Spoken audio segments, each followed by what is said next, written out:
Boa noite a todos. Já tem gente assistindo? Já está o pessoal começando a entrar. Ok, sou o Everton Roberto Carreirinha, presidente estadual da Juventude Socialista do PDT do Estado de São Paulo. E Ciro, acabamos de assistir o Programa Nacional do PDT. Qual a importância deste programa neste momento que o Brasil vem vivendo?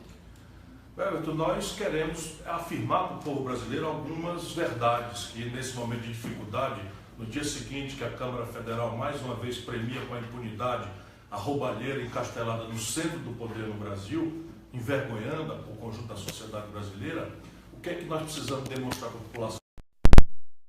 Que a justa queixa que o nosso povo tem com a política não deve ser explicitada, não deve ser exercitada negando a política. Porque o ser humano não conseguiu ainda, em nenhum lugar do planeta, descobrir outra forma de resolver os problemas comunitários, os problemas da sociedade, os problemas coletivos, saúde, educação, violência, valor do salário, preço das coisas, preço do feijão, preço dos remédios, fora da política. Então a primeira grande questão é: vamos transformar nossa indignação, nossa raiva, nossa justa queixa com a generalização da corrupção num exercício de militância, de luta. Essa é a primeira coisa que nós quisemos, num programa que só tem 10 minutos, ajudar o nosso povo a entender. Segundo, o Brasil tem solução. Quer dizer, hoje, quem está falhando no Brasil é a política. Mas se você olhar as riquezas naturais do Brasil, o Brasil tem a maior biodiversidade do planeta, o maior estoque de terras férteis do mundo, ainda desocupado. O Brasil tem a maior província mineral do planeta.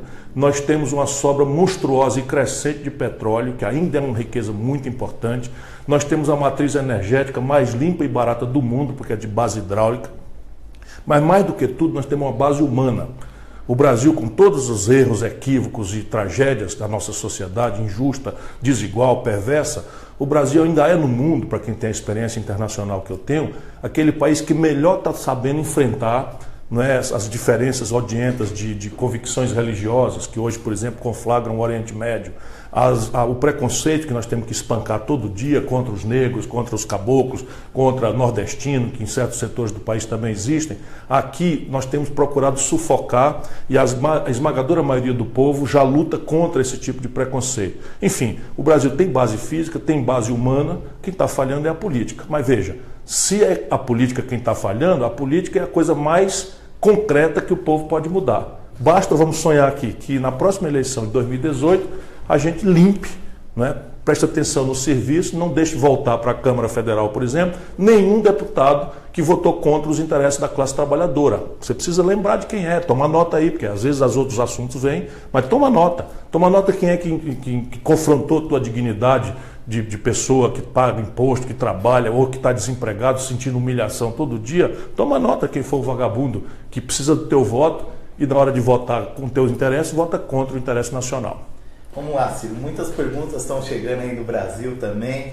E agora chegou aí uma perguntinha para nós, da Ruslana Lopes, lá do Maranhão. Como potencializar o desenvolvimento regional sem deixar de cuidar de quem mais precisa, Ciro? O Brasil precisa de um projeto nacional de desenvolvimento. Isso é o que eu obsessivamente estou repetindo. Esse projeto tem que ter um objetivo claro. É enfrentar a desigualdade e a miséria. Se nós tivermos foco durante 20, 30 anos, o Brasil explode para o mundo inteiro admirar. A miséria, entretanto, hoje tem endereço. É o grande fundão do Nordeste, o semiárido, já nem é mais tão a realidade das nossas capitais, embora haja um bairro pobre muito importante em cada grande cidade, São Luís, Fortaleza, Natal, Salvador, todos têm problemas urbanos, mas São Paulo também tem problema dessa natureza. O problema econômico está no fundão do Nordeste, no fundo do Maranhão, no interior do semiárido nordestino brasileiro, e isso tem uma condição clara, é o Estado Nacional, em parceria com a iniciativa privada, quem tem a força de tirar esse atraso econômico. Por quê? Porque o mercado não vai se lançar sozinho numa região que tem problema grave de infraestrutura, e aqui está o começo da resposta que você está pedindo. Tem um problema claro de capacitação de recursos humanos, a quantidade, por exemplo, de doutores e de mestres não é distribuída igualmente no território nacional brasileiro, mas esse fenômeno também nós vamos encontrar na metade sul do Rio Grande do Sul, que, sob o ponto de vista mesorregional, é a região que mais regrediu por conta de um conjunto de coisas que mudaram ali e que acabaram prejudicando o Rio Grande do Sul de forma muito pesada. Vale do Jequitinhonha e Mucuri, em Minas Gerais, é um estado importante, que tem uma base industrial muito séria, mas o Vale do Jequitinhonha e Mucuri, em Minas Gerais, é uma área muito pobre. E aí você vai indo, Vale do Ribeira, em São Paulo, talvez o brasileiro maranhense não saiba, mas o Vale do Ribeira, em São Paulo, é uma região também muito deprimida economicamente. E aqui só tem uma saída, esse tipo de economia, como foi feito pelo Roosevelt no New Deal nos Estados Unidos, mas eu não estou falando isso para tirar ninguém da discussão, apenas para dizer que o tipo de economia que o Brasil precisa jamais será uma que entregue o nosso destino, a tarefa do nosso desenvolvimento ao espontaneísmo do mercado. O mercado tem grandes virtudes, nós precisamos de parceria com a iniciativa privada, porque ela sabe muito bem administrar as riquezas, fazer as riquezas se multiplicarem. Mas fazer justiça, distribuir renda, qualificar o espaço regional, isso é tarefa de uma boa parceria entre um Estado saneado, moralizado, enxuto, porém forte para atuar. A Andresa Freitas, lá do Mato Grosso do Sul, Ciro, é uma pergunta que ela diz, né? Temos, além do agronegócio, um grande potencial turístico. Como conciliar as duas coisas e ter o turismo rural fora do eixo Rio-São Paulo? Bom, toda pergunta inteligente, Andresa, já traz a semente da resposta. Eu conheço bem tua terra, estou inclusive vindo aí filiar o Dr. Odilon, se Deus quiser vai se filiar conosco, ainda não está decidido, mas é um brasileiro extraordinário que arriscou sua própria vida para proteger a nossa sociedade e é um companheiro que eu tenho há muitos anos o privilégio de admirar e de ser amigo. Enfim, mas veja bem, o agronegócio tem uma tarefa muito importante no Brasil que muitas vezes é mal entendida e até desrespeitada. O agronegócio é que na prática está pagando as contas do nosso país com o estrangeiro. Deixa eu explicar para todos os brasileiros. Veja bem, o Brasil moderno, nós todos queremos consumir coisas que são modernas. Vou repetir aqui a palavra. Celular, todo mundo quer ter um. O computador, nós estamos, por mais que a gente não tenha computador, o cartão de crédito, uma catraca eletrônica de um ônibus, tudo isso é informática. O Brasil toma remédio, né? Quando tem uma circunstância de doença, 80% dos remédios nós importamos do estrangeiro.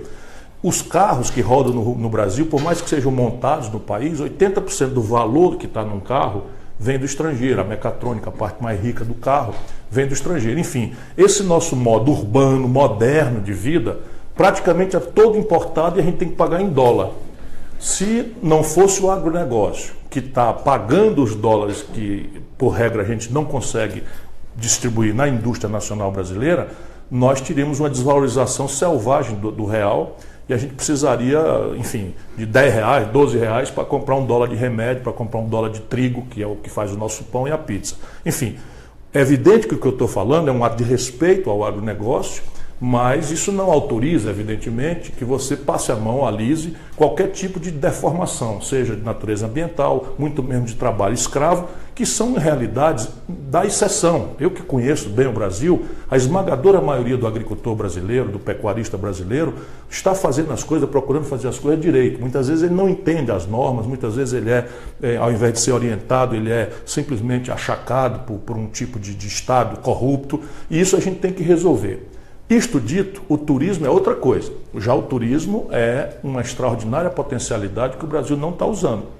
Você tem que, por exemplo, Paris, uma cidade da França, que é a capital, recebe 30 milhões de turistas, cada um gastando 150, 200, 300 dólares, gerando milhões de empregos num único dia. No dia 31 de dezembro desse ano, 30 milhões de turistas estarão, quer dizer, um único dia não, por média, esses 30 milhões de turistas vão à França, vão a Paris.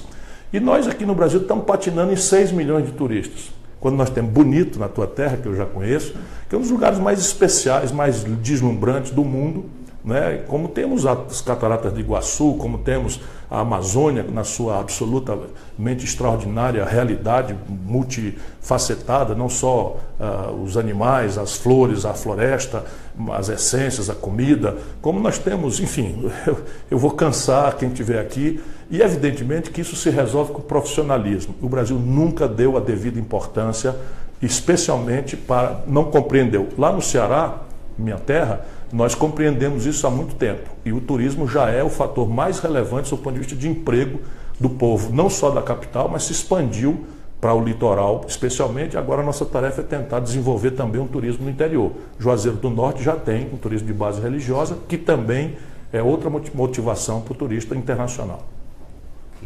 O Rodrigo Costa, lá de Rondônia, Ciro.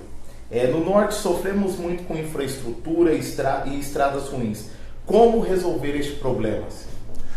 Veja, o problema é que nós concentramos a população brasileira de forma muito aguda e imprudente em poucas cidades lindeiras ao litoral. E o gênio português conseguiu não só manter a unidade da América Portuguesa, que é o Brasil, em comparação com a América Espanhola, que implodiu em dezenas de países que não tomaram nenhuma relevância estratégica mais grave. E o Brasil conseguiu isso pelo gênio português e pela raça do povo brasileiro, migrantes, não é, que foram do Nordeste, que foram do Sul, que foram os bandeirantes de São Paulo, que foram perfurando o próprio Tratado de Tordesilhas, que dava ao Brasil metade do território que tem hoje. E hoje nós temos aí essa grande fronteira que ainda tem pouca população e, infelizmente, as decisões no Brasil, o planejamento estratégico do Brasil é tomado nesse eixo Brasília, São Paulo, Rio de Janeiro. É preciso, antes de mais nada, conhecer, como eu conheço Ariquemes, conheço Vilhena, conheço, enfim, e evidentemente isso não basta. Conheço o problema lá do contrabando que havia, né, espero que tenha acabado, de diamantes lá com os cinta-largas, e isso é o que nós precisamos fazer com que o povo amazônida participe centralmente desse projeto nacional de desenvolvimento. E aí pulam algumas evidências. A questão da infraestrutura, por exemplo. Manaus não tem ligação com o continente brasileiro, com o território nacional brasileiro, porque a BR que existia não se deu a ela manutenção, e hoje Manaus tem conexão rodoviária apenas com a Venezuela, com Caracas, e não tem para o Brasil. A BR-163 arrasta e não resolve, que liga Cuiabá a Santarém, abrindo uma fronteira extraordinária de competitividade para a nossa agricultura e para atividades sustentáveis, a partir de um zoneamento econômico e ecológico. E essas coisas todas têm a ver, por exemplo, o Pará se queixa com toda razão que tem lá grandes hidrelétricas e não tem direito ao linhão, por exemplo, de Tucuruí, que já serve ao Nordeste há dezenas de anos e não serve ao Pará. Até muito pouco tempo, Manaus é movimentada por termoelétrica a petróleo, cujo óleo diesel vai de São Paulo. Quer dizer, isso não tem muito cabimento. É evidente que o Urucu, lá no interior do Amazonas, o gasoduto Urucuari-Manaus foi feito e isso já atenuou. Mas não faz nenhum sentido que o Brasil não compreenda de uma vez por todas a necessidade de uma infraestrutura e de um projeto nacional que tenha esse aspecto regional com grande centralidade. Ciro, Maria Helena, do Rio de Janeiro. Como resolver o problema da violência no Brasil? Olha, Maria Helena, se em alguns assuntos eu estou muito seguro, nesse assunto eu quero confessar a você que eu estou precisando ouvir mais do que falar. E eu lhe explico por quê. E, aliás, já estou fazendo isso. Alguns experts, algumas pessoas muito capazes, muito competentes, aí no Rio de Janeiro, inclusive, estão se dispondo a se reunir comigo. Eu reuni recentemente, eu vou preservá-los por respeito a eles, porque não tem nenhum compromisso eleitoral, partidário, e sendo pessoas extremamente preparadas, sabedoras do que é que acontece na violência do Brasil e a partir do Rio de Janeiro, de experiências práticas, eles estão se dispondo generosamente a me ajudar a pensar e a montar uma nova política nacional para a questão da segurança pública. Algumas coisas saltam aos olhos. Por exemplo, há no Brasil uma ilusão compreensível, porque cada um de nós já sofreu algum tipo de constrangimento, nós andamos com medo, mas há no Brasil, simplificações muito grosseiras, e isso é o pior caminho que a gente deve tomar. Esse é um assunto que exige maturidade, serenidade, reflexão, examinar a experiência internacional e não partir para achar que tem solução fácil, porque isto é a ciência da mentira e da decepção no dia seguinte. Mas repare bem, o Brasil nos últimos 12 meses, eu soube nessas reuniões, teve 60 mil homicídios. Só 8% foram investigados. Ou seja, não é a intensidade da pena. Por exemplo, muita gente, talvez hoje a maioria do povo brasileiro, defende a pena de morte. Mas não é a questão da intensidade da pena que resolve, é a certeza dela. Ou seja, hoje, se você tem 60 mil homicídios, isso é uma selvageria de jovens, pobres, negros, caboclos, nos bairros das cidades do Brasil afora, e só 8 são investigados, o que você tem aqui é impunidade. Vamos supor que houvesse 10 anos certo de cadeia, ou 15 anos certo, ou 20 anos certo, ou 30 anos certo de cadeia para cada um desses homicidas. Evidentemente, o efeito pedagógico da pena teria, vamos dizer, presença na realidade brasileira. Vamos ouvir, a polícia não acha que seja propriamente grave.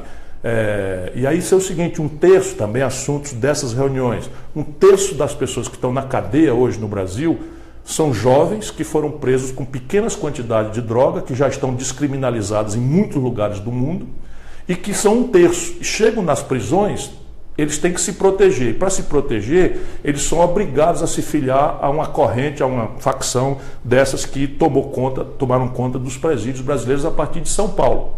Em São Paulo se organizaram essas facções e hoje elas estão nas cadeias do Rio de Janeiro. E aí você tem um problema, é que o sistema convencional já funcionou. Ou seja, a polícia já prendeu, o promotor já fez a denúncia, o juiz já condenou e o sistema penitenciário já está com o camarada preso. E ele está lá de dentro comandando, por exemplo, essa guerra de facção que está acontecendo hoje no Rio de Janeiro, na Rocinha.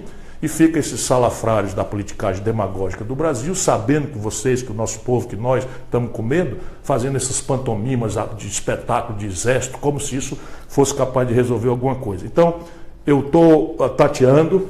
E por que eu estou lhe dizendo isso? De onde eu venho, a minha experiência, e eu tenho uma turma que está trabalhando, é o Ceará. No Ceará, toda a agenda convencional foi feita. Se ampliaram muito fortemente os efetivos das duas polícias, civil e militar. Se fez uma academia de polícia para capacitação, treinamento altamente sofisticado. Se compraram todos os aparatos tecnológicos que existem na conta do melhor que existir no mundo, a partir de armamento, colete, mas também estruturas de informática que fazem investigação, que fazem localização, rastreamento, reconhecimento facial, tudo.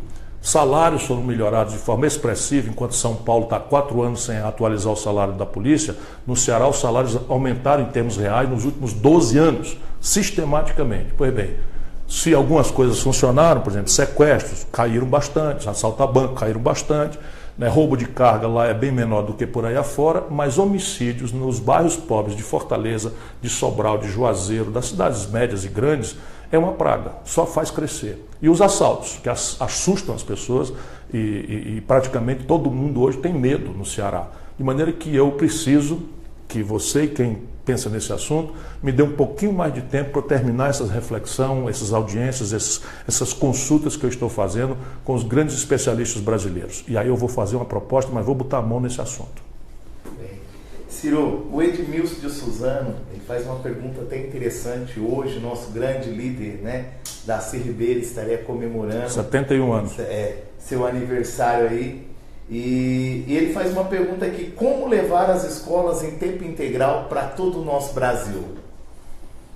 De novo, quando eu falo assim essas coisas do Ceará, eu vou explicar para todo mundo que está nos ouvindo. É que o discurso político está tão desmoralizado no Brasil que eu tenho humildade de saber disso, tentar, antes de falar as coisas que eu penso, dar exemplo. Porque eu não caí de paraquedas hoje, Eu já governei o Ceará e, mais do que tudo, não são coisas minhas. Eu ajudei a preparar uma nova geração, são jovens muito bem formados moralmente, muito bem formados politicamente e que estão batendo um bolão no Ceará. Só para você ter uma ideia, na educação, que é o que mais é caro para nós, 77 das 100 melhores escolas básicas do Brasil, pelo indicador do Ministério da Educação, o IDEB, estão no Ceará. O Ceará é um dos estados mais pobres do Brasil, 77 das 100 melhores escolas estão no Ceará. E no nível médio, nós apostamos nisso. Todas as escolas de nível médio do Ceará serão, assim que tivermos condição, tempo integral e profissionalizante. Hoje já temos 1 de cada 4, mas é porque isso começou com o Cid Gomes, há 10, 12 anos atrás, e continua com o atual governador Camilo Santana, com o prefeito Roberto Cláudio, e há muitas iniciativas na mesma direção em várias prefeituras do interior. Mas nas escolas do estado, já 1 de cada 4 são escolas modelo, Tem inclusive uma coisa que é de rir, porque como não dá para fazer tudo do dia para a noite, nós demos prioridade aos filhos do pobre. Então a ideia é de que só entra nessas escolas técnicas de nível médio profissionalizante, tempo integral, os egressos da escola pública, que é um critério tal. O Ministério Público do Ceará criou um caso lá e acabamos tendo que fazer um TAC, que é um termo de ajuste de conduta, abrindo uma cota, que eu brinco, para filhos de rico. Nem é para filho de rico, é para egressos da escola privada. Isso só revela a qualidade e, mais do que tudo, um dos estados mais pobres do Brasil está fazendo. Por que a gente não pode fazer num país que é muito mais rico do que o Ceará? O Marlons, lá de Muriaé, Minas Gerais, Como resolver os impostos sobre os pequenos empresários, Ciro? Deixa eu fazer uma homenagem aqui a um grande brasileiro que viveu parte importante da sua vida em Muriaé, que é o ex-vice-presidente da República, José Alencar. Esse é um brasileiro extraordinário para um país que hoje assiste um vice-presidente golpista, traidor e enrolado em corrupção há tanto tempo, não é? Por imprudência do Lula, que aproveitou a sua popularidade e botou esse Michel Temer na linha de sucessão. Eu não posso deixar de, falando com alguém de Muriaé, deixar de lembrar esse grande brasileiro José Alencar, que começou pobre, filho de uma pessoa que tinha um armazém, que comprava estiva, coisas pequenas, e começou desde sempre. E eu tive o privilégio de conviver com este homem, com esse mineiro, com esse brasileiro, e é uma homenagem que eu faço a toda a gente querida de Muriaé e de Minas Gerais, lembrando a falta que faz um homem da estatura moral e do patriotismo do Zé Alencar. Pois bem, o Brasil tem um sistema tributário que é talvez um dos piores do mundo. Ele cobra muito mais de quem pode pagar menos e cobra muito menos de quem pode pagar mais. E isto não resolveu a equação do financiamento do Estado. Está aí hoje, os últimos 12 meses, o buraco que essa turma do Temer produziu nas contas brasileiras é o pior da história.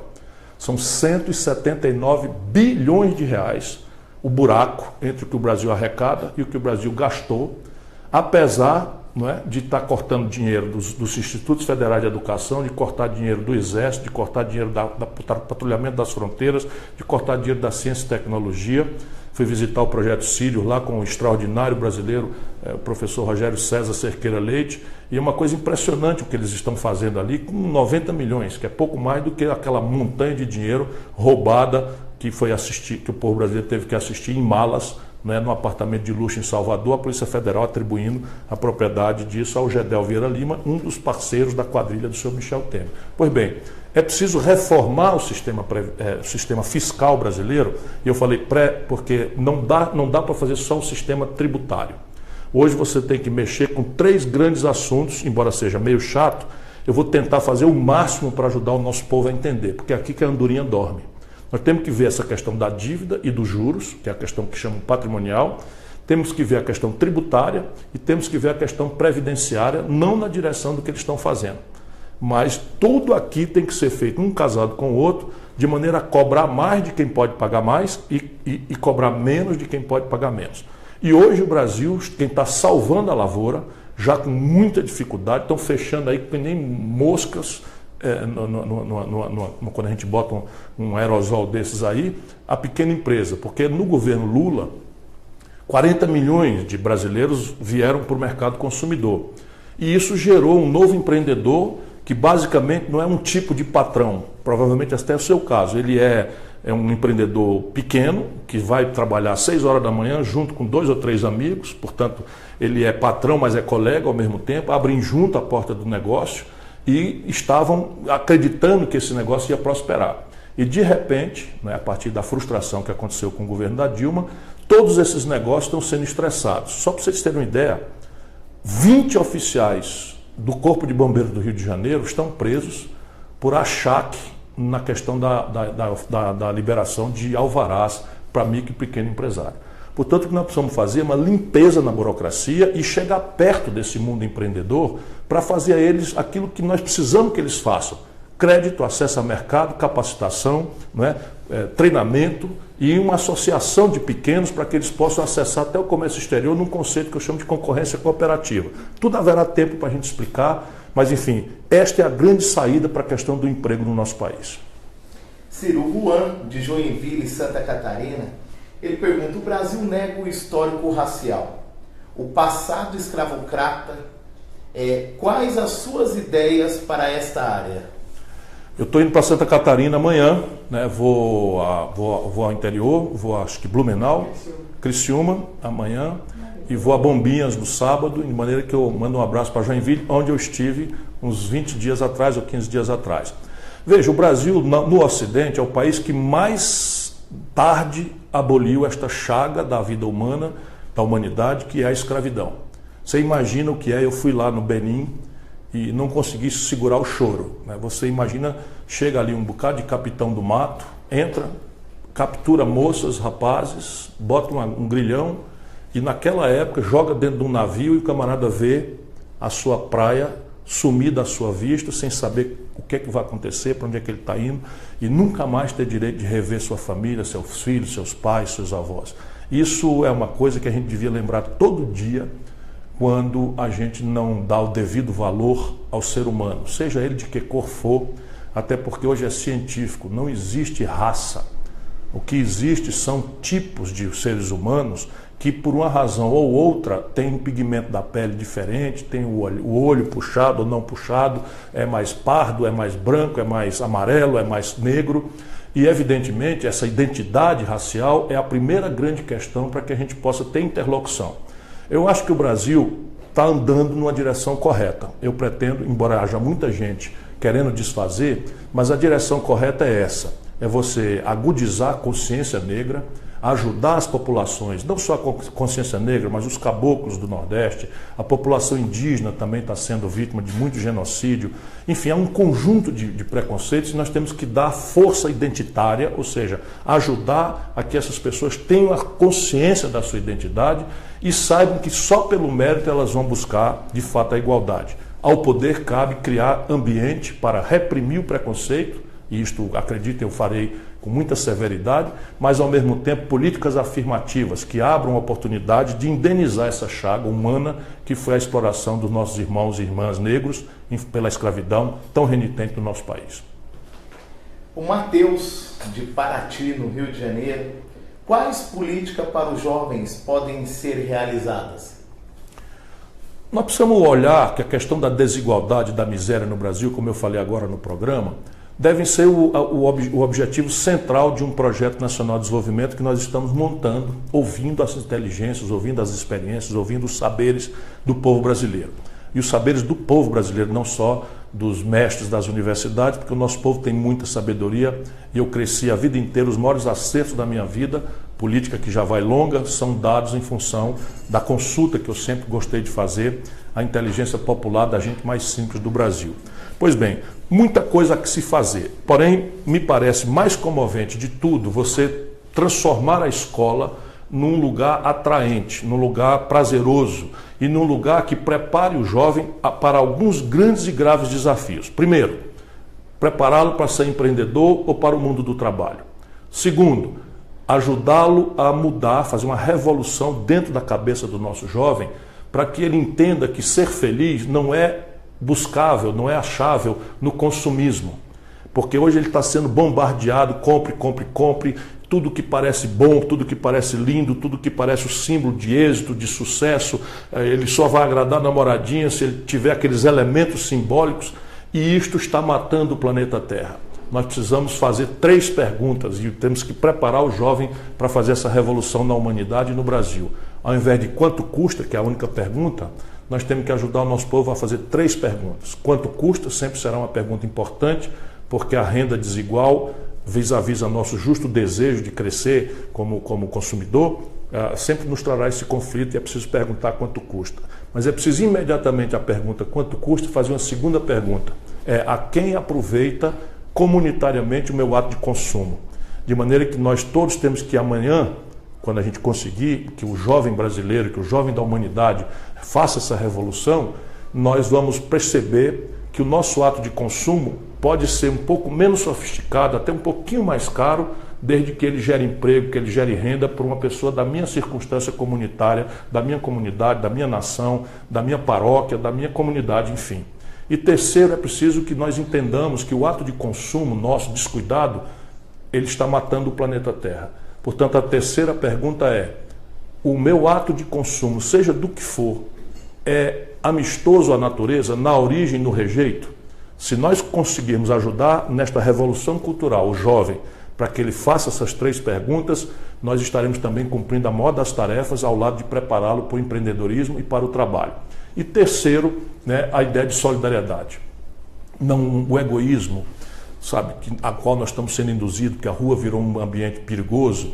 Nós estamos todos sendo empurrados para a internet, para ficar atrás de um celular, atrás de um computador, virtualizando as relações e tal. Isso nós precisamos mudar também, porque nós precisamos nos tocar, nos abraçar, e os jovens especialmente precisam ocupar de novo as ruas do mundo e do Brasil também. O Felipe Pinheiro, de Jundiaí, aqui do lado. Quais políticas para a população LGBT, já que sofrem muita violência no Brasil? Esse é um outro quadro de discriminação grave, porque se você olhar, por exemplo, os indicadores de violência, eles têm um corte na questão identitária LGBT também muito grave.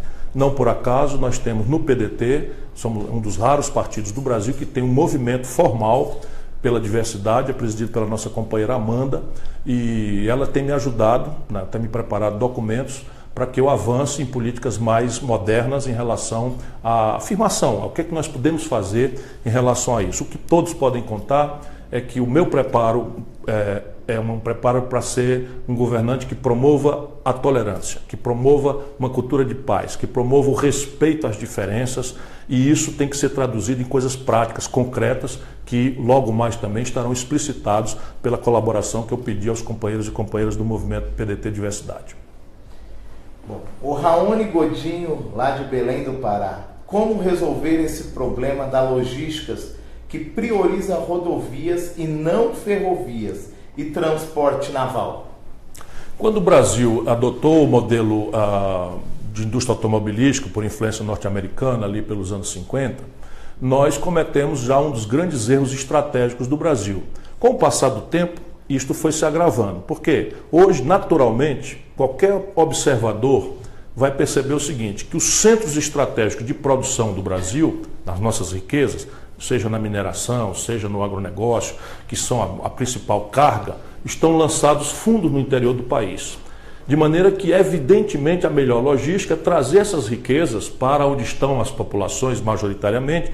Só para você ter uma ideia da hiperurbanização descuidada do Brasil, eu vi um dado outro dia que eu estou checando, mas 80% da população brasileira vive em menos de 1% do território nacional. A gente sabe, São Paulo, Rio de Janeiro, São Paulo, Rio de Janeiro, Recife, Salvador, Belo Horizonte não, porque está um pouquinho mais longe e tal, mas nós vivemos na praia. Portanto, o grande modelo de logística moderna para o Brasil é um modelo ferroviário que traga essas grandes cargas volumosas do interior para o litoral, para os portos, e uma cabotagem, não é, que faça a comunicação entre as grandes populações que estão mais lindeiras ao litoral.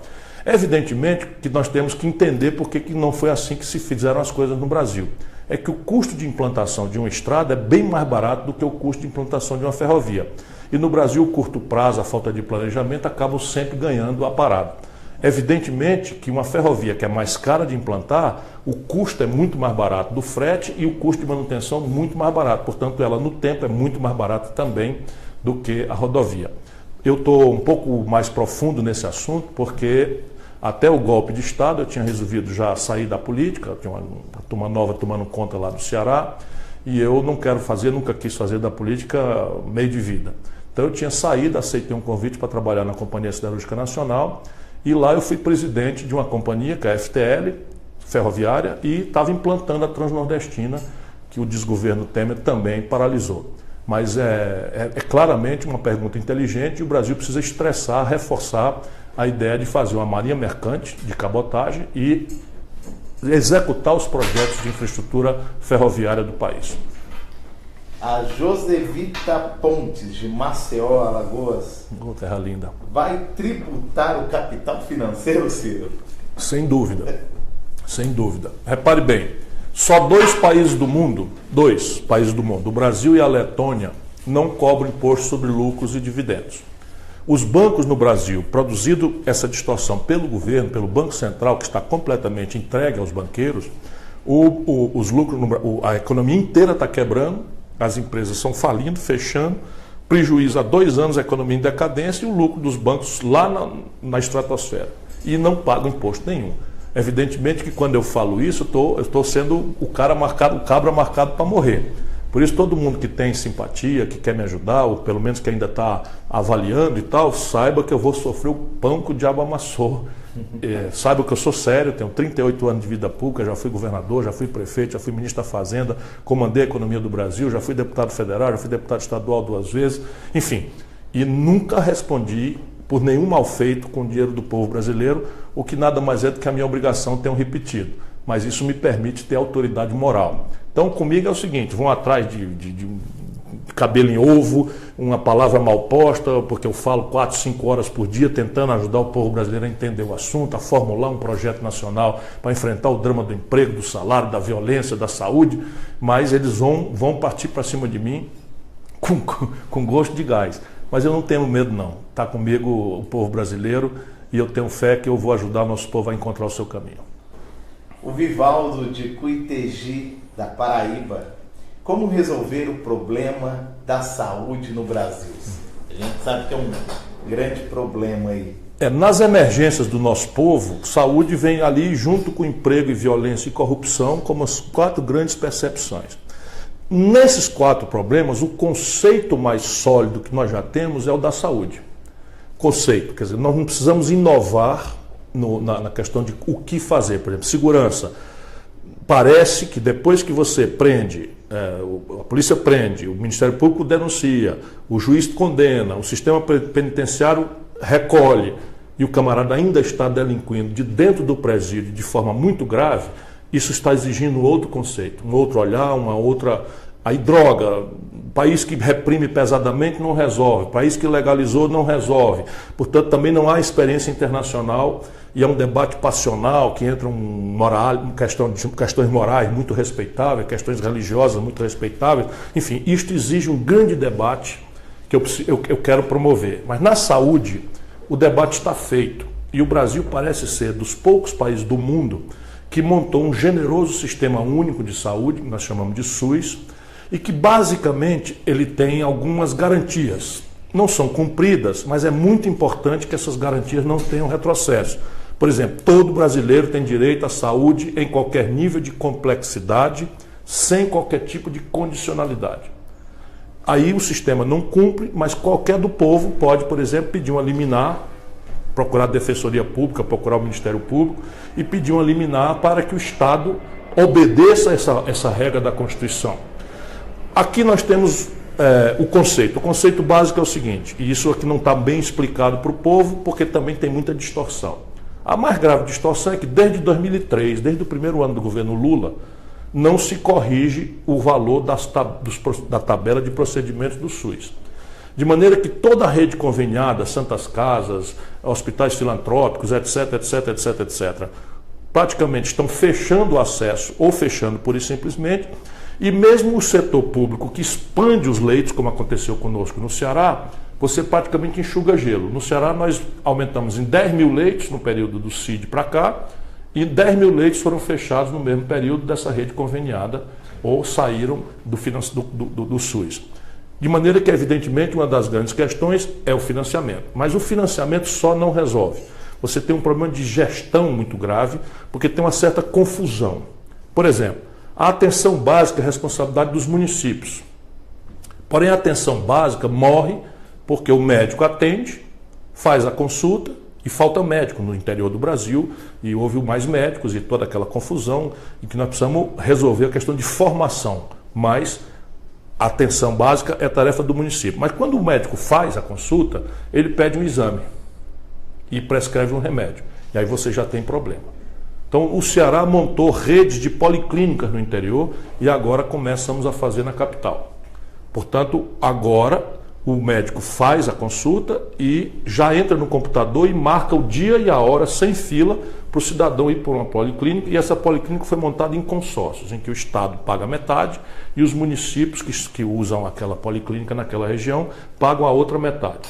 E eles têm um consórcio que eles administram autonomamente e o Estado só supervisiona. Isso não é verdade no Brasil. É preciso então resolver o gargalo das policlínicas, do exame especializado e a questão da oferta do remédio, porque não é fácil. Você tem 1 milhão de, não sei o número específico, mas você tem 300 títulos, 400 títulos de remédio e você, enfim, até uma farmácia privada, você vai na farmácia, falta um remédio, né? Isso tem faltado e é preciso montar aí uma coisa. E há um problema grave, que é um dreno de dinheiro violento, que a justiça, aí sim, fazendo bobagem ou sendo vulnerável à corrupção e ao lobby, está mandando o Estado brasileiro pagar por remédios experimentais não homologados na Anvisa, e você está gastando uma fortuna com esses remédios não experimentais e não está fazendo a atenção dos remédios básicos da população Isso precisa ser corrigido, né? Depois você tem a questão da atenção hospitalar. Aí você divide em duas coisas. A emergência, que é o que o povo tem mais medo, e evidentemente você tem que montar um esquema de regulação, olhar a questão de leitos de emergência. Nós no Ceará estamos fazendo isso, há um JF novo, de novo só estou falando do Ceará, porque não acho que tenha moral nenhuma alguém que fala as coisas e tendo tido a oportunidade, não tratou de procurar fazer por si e pela sua turma, porque não sou eu, né, que nessa altura estou fazendo. Mas enfim, aí você começa a ter alguns problemas de novo de formação. Por exemplo, na emergência, você precisa criticamente do anestesista. O que aconteceu no Brasil? Hoje nós estamos formando menos anestesistas do que 10 anos atrás, porque a formação, a residência médica foi terceirizada para as associações de médicos e algumas dessas associações começaram a fechar a expansão da residência e isso virou um problema. E é preciso que a gente entre em diálogo com as corporações médicas, essas especializações, para que haja um planejamento de maneira que você possa expandir os leitos de UTI, por exemplo, que hoje você não consegue fazer porque não tem um profissional devido. E fazer a formação ser uma responsabilidade pública.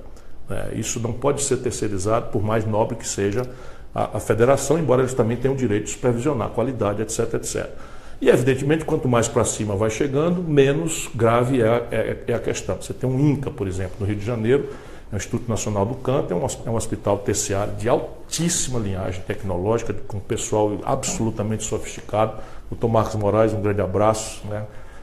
Tratou da minha ex-mulher, e é um verdadeiro anjo, como representante de todos os anjos que fazem isso. Como tem o INCO aqui em São Paulo, enfim, então você já tem no serviço público a excelência. O que é preciso agora é o conceito do SUS passar por uma grande avaliação e por um conjunto de correções de rumo na direção desses detalhes que eu mais ou menos falei aqui.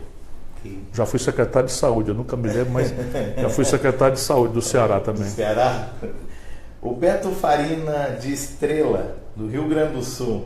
O senhor vai fechar a Rede Globo? Não vou. Sábado vou estar no Rio Grande do Sul, sábado vou estar em Porto Alegre, vou a inauguração de um busto, de um memorial do Luiz Carlos Prestes, um grande gaúcho, foi tenente em 22, um dos precursores da Revolução de 30, feito pelo Getúlio, e morreu no PDT.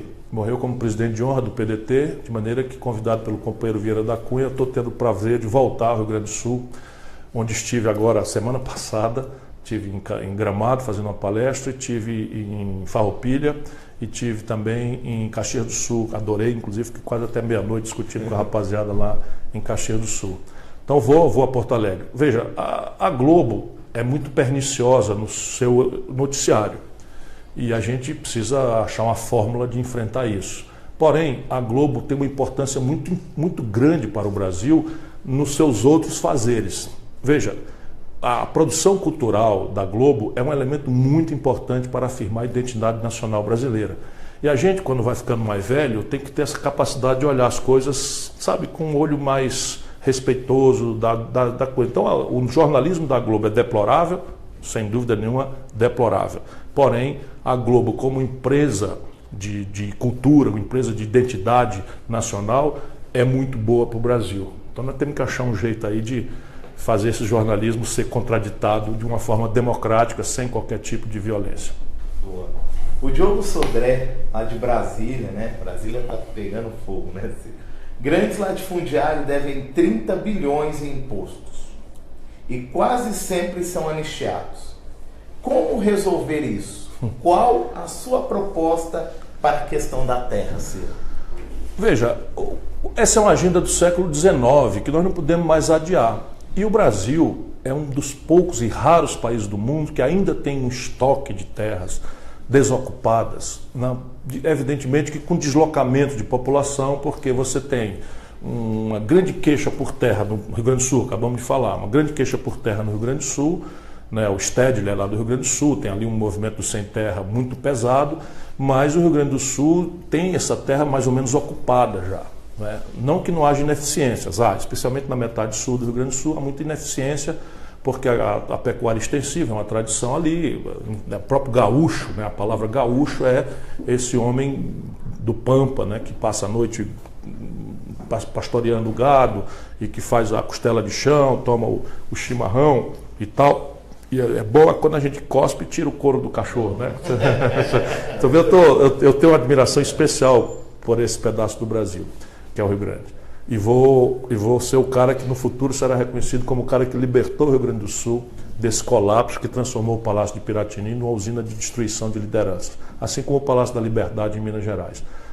Enfim, depois eu volto a conversar sobre esse assunto, o novo desenho do Pacto Federativo Brasileiro que está praticamente dilacerado. Então, repare, nós temos que fazer a reforma agrária, só que a reforma agrária agora não pode ser mais imaginada ao modo como se pensaram os lutadores por isso na década de 50. Por quê? Porque hoje a economia, aquelas 3 perguntas que eu falei na questão anterior, a economia rural, ela precisa de escala, ela precisa de adensamento tecnológico, ela precisa de canais de comercialização globais. E o pequeno, por regra, não tem isso. Portanto, é preciso introduzir na questão do acesso à terra outras fórmulas de organização da produção. E aí a compra governamental, a agroindústria para dar perenidade aos produtos perecíveis, né, da agricultura familiar, isso tem que ser introduzido junto com a reforma agrária, assim como o adensamento tecnológico e esses conceitos de concorrência cooperativa em que vários pequenos se reúnem para ganhar quantidade para poder acessar, por exemplo, o mercado global. E aí isso não acontecerá se o governo não ajudar, e é toda uma política agrícola que eu tenho na minha cabeça, de maneira que o agronegócio faz a tarefa de financiar as contas em dólar do país, mas o adensamento de emprego e a qualidade da alimentação do povo brasileiro e do mundo que comprar nosso produto, isso é basicamente uma tarefa que o pequeno deve ser estimulado a fazer. E aí você tem que mexer na estrutura do imposto rural. Por exemplo, não faz nenhum sentido numa sociedade moderna como a nossa que você, contíguo aos grandes adensamentos urbanos, esteja produzindo extensivamente, seja o que for, mas muito menos gado. Isso não vai se fazer violentando ninguém, mas tem que conversar. Essas terras perto das cidades, elas têm que ser terras para um uso mais nobre. E aí é a olericultura, é a verdura, é o alface, é o tomate, enfim, é o quiabo, enfim, cenoura, a beterraba, que você tem e vai poder trazer para a merenda escolar, vai poder trazer para centros de distribuição que o Estado ajude o pequeno, associadamente aos outros pequenos, a fazer. E o gado, que é um privilégio do Brasil, vai para as extensões mais distantes, né, dos centros urbanos. Isso tudo se faz conversando, dialogando e com ferramentas de intervenção, tipo a tributação da terra, por exemplo. A Gabriela Salerno, de Natal, no Rio Grande do Norte. Ô, terra linda. Quais as propostas para as mulheres, Ciro? A melhor proposta para a mulher é empoderá-las. Né? Eu vivo sofrendo aí com percevejos da política, né? Mas assim, eu fui prefeito de Fortaleza e parte substantiva do meu governo eram mulheres. Eu fui governador do Ceará, parte substantiva do meu governo eram mulheres. Então não adianta nada você fazer esse discurseira de apoio à mulher sem repartir o poder com elas. Por exemplo, nós, a Miguelina, nesse programa agora, que é a nossa companheira extraordinária de valor muito grande, com todas as companheiras do Brasil inteiro, a nossa vice-governadora da Paraíba, por exemplo, nós conquistamos para as mulheres 30% das vagas na lista para deputado. E só se elege 5%. Então isso é uma questão cultural que a gente tem que ajudar, né? Tem que criar essas ferramentas, mas basicamente é a mulher que tem que crescer politicamente e nós temos que apoiar esse movimento. Já é uma tendência moderna, as organizações modernas, os países mais modernos. Hoje talvez a chefe de Estado mais qualificada da Europa é a Angela Merkel, a chanceler alemã, e acabou de ganhar a eleição de novo, enfim, e ela é ela é a chefe de Estado mais qualificada, dá surra nos homens lá na Europa, enfim. E é isso que vai resolver o problema, né? Você tem que ter políticas afirmativas, tem que ter... Mas hoje, por exemplo, as carreiras jurídicas, que tem uma influência muito grande na política, já são majoritariamente ocupadas por mulheres. Né? As faculdades de direito já são majoritariamente mulheres. E isso é uma tendência boa para o país. Né? O meu governo será feminista. Bom, muito bom. O Baltazar de Teixeira de Freitas, lá na Bahia. Como revogar as medidas e reformas feitas por este governo? Domingo, né? Domingo? Eu vou para Salvador. Terça-feira que vem eu vou para Salvador e vou à Feira de Santana também para ver a terrinha. Né? Todo brasileiro tem que voltar sempre à Bahia, né? Por onde se fundou o nosso país. Veja, não é tão grave o que nós temos que fazer do ponto de vista institucional. Nós não podemos deixar passar a reforma da Previdência. Por quê? Porque essa tem status constitucional. E tendo status constitucional, nós teríamos que juntar 3/5 contra o baronato brasileiro. Será sempre difícil, mesmo num governo progressista, com grande apoio popular, como seria um governo se eu tiver o privilégio de um dia ser escolhido pelo povo brasileiro como seu servidor primeiro, como seu presidente. Porém, duas coisas vão ser revogadas pura e simplesmente. A reforma trabalhista, porque é infralegislação, e é uma legislação estúpida, basicamente. Só para você ter uma ideia, meu companheiro, o Senado Federal, que vive sob crítica de que talvez não fosse necessário, que é muito caro para o país, embora eu seja a favor da manutenção, mas o Senado Federal fez talvez a maior demonstração da sua inutilidade neste momento institucional, quando vota essa reforma trabalhista, votando um projeto de lei que foi mandado pelo Fernando Henrique lá atrás, ficou mofando nas gavetas da Câmara. Essa conjuntura de bandidos que tomou conta da maioria da Câmara, que todo dia dá uma bofetada no nosso rosto, do povo brasileiro, como deu ontem de novo, garantindo a impunidade do Michel Temer. Pois bem, tiraram esse projeto da gaveta, cheio de mofo, aprovaram com casca e tudo. Aí mandaram para o Senado. No Senado, o debate deu-se da seguinte forma: este projeto não presta. Esse projeto tem defeitos muito graves. Esse projeto tem alguma coisa que se aproveita, mas tem que mudar. E aí, para mudar, voltava para a Câmara. E veja, um assunto desta gravidade, a Câmara disse, não, aí nós não vamos aceitar mais. Aí o Senado, por sua maioria, fez uma carta ao presidente Michel Temer, ao golpista que tomou o poder no Brasil, dizendo que votava se ele se comprometesse com duas coisas. Primeiro, vetar as aberrações e, segundo, mandar uma medida provisória corrigindo determinadas distorções que este projeto estúpido tinha. O Michel Temer, que é um enganador, mandou a carta.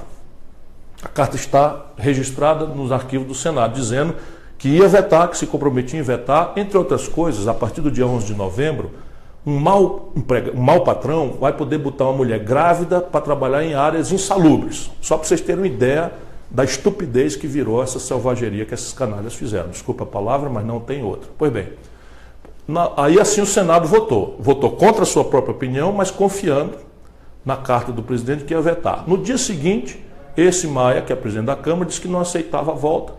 E aí o Michel Temer deu dito por não dito, mentiu de novo por conta da sociedade brasileira, e o Senado passa essa vexame, essa vergonha de ter votado uma aberração. Portanto, isso tem que ser revogado pura e simplesmente e convocado um debate, porque nós não devemos ter medo, né, das inovações do mercado de trabalho.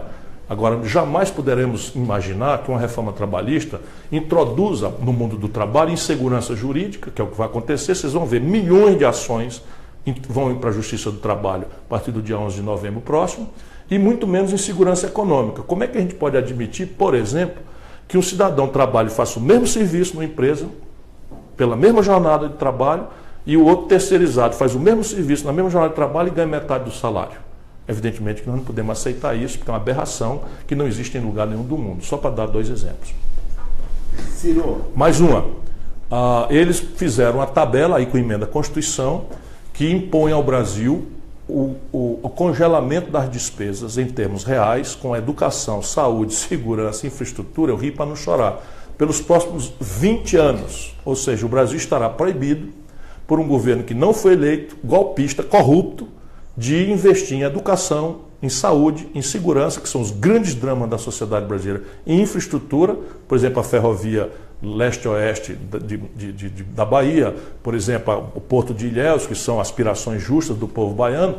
Esqueça pelos próximos 20 anos, porque está proibido o Brasil de gastar. Evidentemente que isso vai ficar tão aberrante que nós também temos que revogar, mas isso vai dar trabalho. A Alice de Goiânia e o Fábio de Minas pergunta a Tícia: qual a melhor política para o salário mínimo? O salário mínimo no Brasil revelou-se já, em todos os momentos em que isso foi praticado, e são poucos, a melhor ferramenta de distribuição de renda no Brasil. Se nós agregarmos um sistema tributário mais progressivo na cúpula dos ricos, só para vocês saberem o que é que eu estou falando, neste momento em que a gente está conversando, 6 pessoas no Brasil, 1, 2, 3, 4, 5, 6 pessoas no Brasil, tem uma fortuna igual aos 100 milhões, a renda de 100 milhões de brasileiros mais pobres. Você entendeu bem? 6 pessoas, a soma da fortuna deles é igual à renda de 100 milhões dos brasileiros mais pobres. E essa gente aqui, por regra, não paga nada. Então você precisa fazer uma política de salário mínimo e fazer uma política para que isso seja possível de ser pago, mais progressista na questão tributária, que infelizmente o PT passou 14 anos no poder e não fez absolutamente nada nessa direção, embora tenha feito muita coisa em direção ao salário mínimo. Mas tudo isso deu para trás a partir da Dilma.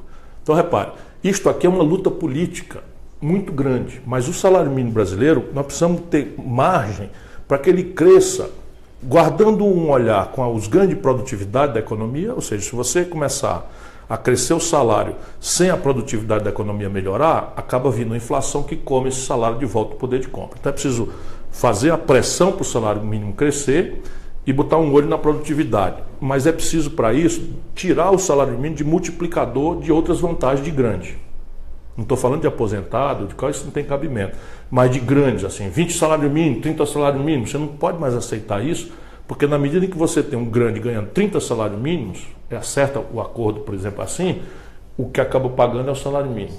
Porque o cara, para não dar 30 vezes um valor maior, então é preciso revogar tudo isso, os multiplicadores, e fazer o salário mínimo ganhar espaço para crescer. Werley, do Espírito Santo. Quais as políticas para a cultura, Silvio? O Brasil é um dos países que mais precisa de investir em educação, ciência, tecnologia e cultura. Por quê? Para recuperar o grave problema da perda, do atraso que nós estamos vivenciando. Vou dar um exemplo prático. Em 1980, 1/3 da riqueza do Brasil, chamado PIB, Produto Interno Bruto, a gente tirava da indústria. Esse ano, nós vamos tirar 8% da riqueza brasileira só da indústria. Ou seja, nós voltamos ao que éramos em 1910. Ou seja, o Brasil está se desindustrializando e isso explica boa parte dos 13 milhões e 400 mil brasileiros desempregados e os mais de 10 milhões de brasileiros empurrados para a informalidade, como eu já falei no programa, correndo aí do rapa, da repressão nas cidades e desorganizando as economias formais. E na educação já conversamos bastante, e a outra questão é da identidade cultural. E aqui não é só uma estética, um mecenato para estimular uma estética rebelde que faça, vamos dizer, a estimulação da nossa evolução como seres humanos, a complexidade do nosso raciocínio depende muito dos nossos artistas, das nossas artes, porque esse é o papel. Inclusive a gente não tem que ter medo de expressões artísticas de mau gosto, porque é natural que aconteça assim, né? Quando você liberta a criatividade do ser humano, aparece muita bobagem, aparece muita anarquia, aparece muita, se chama iconoclasta, né?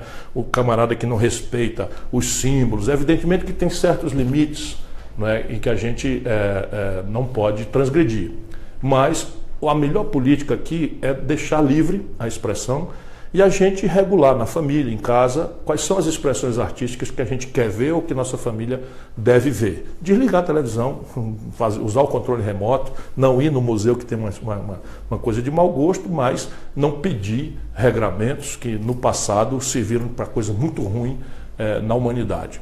Pois bem, isto é um papel de política pública, mas eu atribuo à cultura coisas muito mais graves e sofisticadas. Por exemplo, vou repetir o que eu já falei nessa reflexão de hoje à noite. Hoje nós estamos induzidos, né, como humanidade, né, a imaginar que ser feliz é quanto de uma expectativa de consumo maravilhosamente informada pela internet, pela televisão, por tudo quanto buraco a gente tem na cabeça, outdoor, compre, compre, compre, é o bom, é o bonito, é o barato, e a gente acaba pensando equivocadamente que ser feliz é acessar esse padrão de consumo. Só que a gente não tem renda para isso. Porque cada vez que você atinge um certo patamar, você é bombardeado por outro patamar que você não tem acesso. Então, o camarada quer ter uma moto, depois quer ter um carro, depois quer ter um carro melhor, depois quer ter um avião, depois quer ter um jato, depois quer ter um iate. E isso é a ciência da frustração hoje da humanidade. E só o que muda isso é a cultura. É a cultura, a educação casada com a cultura é que vão ensinar de novo à humanidade, antes que a Terra morra, antes que o planeta Terra morra, antes que esse padrão de consumo destrua nosso meio ambiente, comprometa o futuro dos nossos jovens, antes que a violência que se vinga dessa frustração de não poder acessar o consumo propagandeado, nós precisamos ensinar de novo a todo o conjunto da humanidade entre nós brasileiros. Isso é talvez um exemplo para o planeta, aquele que pode primeiro experimentar, de que ser feliz não é consumo. Ser feliz é ser solidário, é amar, é ser amado, é cometer a poesia, é deliciar-se com uma boa música, é deliciar-se com uma boa peça de teatro, é, enfim, apreciar as paisagens, é adorar o que merece ser adorado, qual seja a natureza e os nossos valores morais e humanos. Isso está na nossa mão fazer. E é uma tarefa da cultura e dos políticos que não tenham só minhoca na cabeça, mas vontade de fato ajudar a humanidade a se livrar desse momento de estupidez, de violência e de destruição da natureza. A Silvana de Campos, do Rio de Janeiro. Ciro, o que fazer com os estados que estão quebrados? Veja, você tem no Rio de Janeiro uma atipia, mas essa regra está posta para 23 estados do Brasil. Ou seja, no momento em que nós tivermos o próximo presidente da República, ali em 2019, 23 dos 27 estados, de 27 estados brasileiros, inclusive o Distrito Federal, estarão quebrados, como você falou, ou, como dizem os economistas, com a despesa maior do que a receita corrente líquida. Parte disso, importante, se deve à forma com que a União Federal trata os estados nos acordos de dívida. Por exemplo, o Rio de Janeiro, 13% de toda a receita do Rio de Janeiro, mesma coisa no Rio Grande do Sul e Minas Gerais, todo mês voltam para a União Federal. E essa despesa, no Rio Grande do Sul, os números grossos são mais ou menos assim.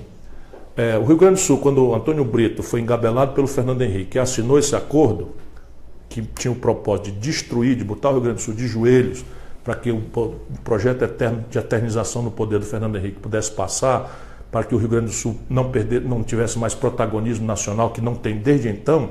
Pois bem, o Brito assinou esse acordo de boa-fé, o Rio Grande do Sul estava devendo 7 bilhões de reais.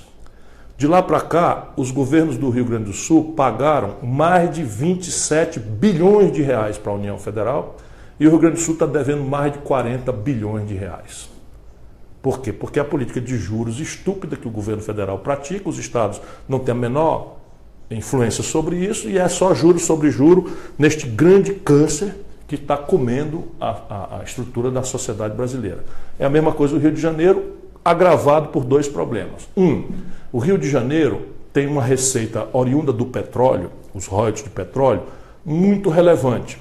Mas o petróleo é uma commodity, ou seja, é uma mercadoria sujeita a oscilações muito graves de preço no mundo.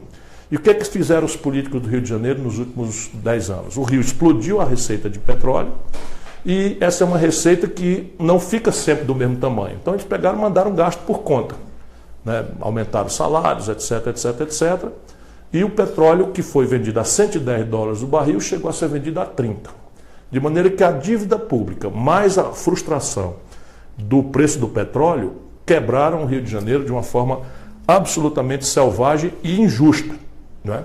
Agora, o que é que estão fazendo? Esse Michel Temer e o partido dele que está governando o Rio, embora o Pezão seja vítima também desse conjunto de coisas, pelo menos na minha opinião, nesse momento. O que é que eles estão fazendo? Estão impondo um acordo ao Rio de Janeiro absolutamente selvagem e que vocês não deviam aceitar. Por exemplo, estão obrigando o governador do Rio, para fazer a rolagem da dívida, a assinar um acordo que proíbe o Rio de Janeiro de fazer concurso público por não sei quantos anos. Ou seja, todo dia morre polícia, todo dia se aposenta a polícia e eles vão querer agora que o Rio não faça concurso. Eu estive na UERJ com os companheiros da UERJ, a UERJ está fechada. A Universidade Estadual, numa hora em que o Brasil precisa dramaticamente expandir o acesso dos jovens brasileiros à universidade, o estado mais interessante do país, sob o ponto de vista cultural, enfim, que é a cara do Brasil no estrangeiro, fecha a universidade. Como é que se admite uma coisa dessa? Como também, né, eles estão querendo, nesse tipo de acordo, que o Rio de Janeiro venda a sua companhia de água e esgoto. Repare, a Rocinha é de um lado, e São Conrado é do outro. A Rocinha, uma grande favela, né, uma grande comunidade aqui de gente pobre, trabalhadora, por regra, vítima de todo tipo de molecagem, de violência, de jogo de cena de político, como essa recente de botar o exército lá. E do outro lado, São Conrado, talvez a comunidade mais rica do Rio. O que separa é uma rua. Essa comunidade aqui pode pagar a taxa de água e esgoto do jeito que for. Essa comunidade aqui não pode. Portanto, se é pública a SEDAI, ela faz subsídio cruzado, cobra mais de quem pode pagar mais e faz subsídio para quem não pode pagar tanto. Se privatizar, imediatamente a Rocinha vai ficar sem esgoto, com certeza, sem qualquer perspectiva de esgoto, que nem tem ainda, e pior, pode começar a ter descontinuidade do próprio abastecimento d'água. Portanto, é outra selvageria que essa turma do PSDB e PMDB quer fazer com o país. Atenção, Ceará, o baronato daí também está querendo se organizar para tomar o poder e vender a CAGES. Nós não vamos aceitar. Boa, Ciro. Para a gente encerrar esse bate-papo, essas várias questões que veio do Brasil todo aí para nós, né, nossos companheiros aí, a Janaína de Manaus, ela faz a última pergunta aqui: como negociar com esse Congresso, Ciro? Primeiro, por favor, gente brasileira, me dê outro Congresso. Vocês não vão me mandar para Brasília servir ao país como presidente, quem sabe um dia eu tenho essa honra, e me mandar de mão amarrada e pé amarrado elegendo deputado e senador picareta, que vão para lá para não deixar a gente trabalhar e fazer as coisas direito. E eu acho que o povo brasileiro está amadurecendo. Portanto, a primeira grande providência é ajudar o nosso povo a entender que não é importante só votar bem para prefeito, para governador, como acabamos de votar no nosso companheiro de partido, amazonino. Manda aqui meu cumprimento, meu abraço, e logo mais vou aí tomar um café com você. Não é só importante eleger bom prefeito, bom governador e bom presidente. É muito importante eleger bons vereadores, bons deputados estaduais, bons deputados federais e senadores. Na próxima eleição, nós vamos votar para renovar a Câmara toda. Ou seja, se você está zangado com a Câmara hoje, não vota mais nos caras. Se o cara traiu o seu voto, se traiu a sua confiança, se foi lá para votar, para proteger a corrupção do Michel Temer, se foi lá para fazer um golpe de Estado, se foi lá para subtrair direitos trabalhistas, obrigar uma mulher grávida a trabalhar em ambiente insalubre, toma nota dele e não vota mais, e ajuda a população a entender que esse camarada não merece o seu voto nem a representação popular, que é sagrada numa democracia. Isso vai acontecer muito pesadamente, mas isso, independente disso, eu tenho 4 providências para tomar. Primeiro, se tiver algum dia a chance de ser eleito, eu quero que a população vote em mim, pela minha experiência, pela minha ficha limpa, pelo meu projeto, pelas minhas ideias, mas especialmente pelas ideias que eu estou propondo. Por quê? Isso não é trivial. Se você vota em mim já sabendo que eu estou propondo essa coisa, aquela outra, isso dá muita força para um presidente negociar com o Congresso. Segundo, todos os presidentes brasileiros na redemocratização se elegeram por pequenos partidos vis-à-vis o tamanho da Câmara, vis-à-vis o tamanho do Senado. E todos eles tiveram não só maioria, mas unanimidade nos 6 primeiros meses a um ano. Todos. Portanto, é preciso propor na primeira hora as mudanças institucionais que o país precisa. Terceiro, eu já falei aqui, o Pacto Federativo Brasileiro está rasgado.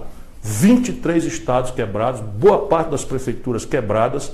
E isso predispõe a um presidente experiente, que conheça os caminhos, que pode fazer um grande entendimento de uma reforma fiscal, tributária, previdenciária e patrimonial, com o apoio dos governadores, dando em troca para eles uma renegociação das suas dívidas e um saneamento dos seus passivos. Por exemplo, chama-se swap na linguagem do mercado, mas basicamente é muito simples. Pegar o Rio Grande do Sul, e se o Rio Grande do Sul apoiar essa mudança estrutural que eu quero propor, nós vamos dar ao Rio Grande do Sul uma capitalização do que vai vencer nos próximos 4 anos.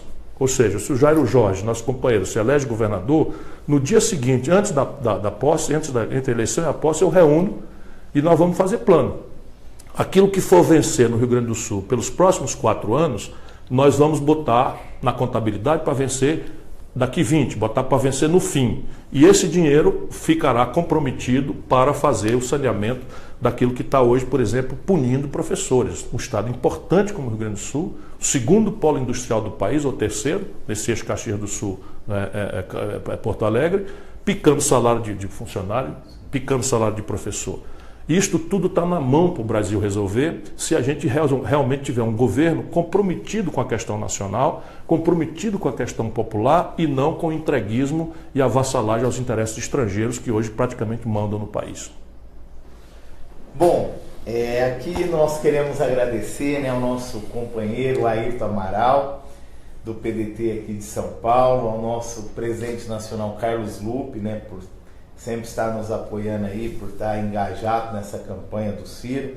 E aí, Ciro, eu peço para que tu mande um abraço aos nossos companheiros, a esse povo brasileiro, aos seus militantes da rede social, né, o time do Ciro, todos com Ciro, Cirão da Massa, a toda a nossa galera. Ciro aí. Zoeiro, Cirão Carioca. Cirão Carioca, é verdade. Carlinhos, muito obrigado, meu companheiro. A juventude do PDT, que ele lidera aqui em São Paulo, tem sido uma turma que tem me ajudado, sabe, me protegido, me estimulado, me cobrado. Por isso o programa hoje foi basicamente conduzido por eles e o nosso live aqui no Facebook também. Um abraço a todos os brasileiros. A situação é grave, a situação é muito difícil, mas ninguém duvide. Esse país, assim que achar o seu caminho, e a política é por onde a gente vai achar esse caminho, ainda vai fazer o mundo admirar nosso povo, nossa nação. Eu acredito nisso e espero que Deus nos abençoe para que a gente ache esse caminho o mais rápido possível.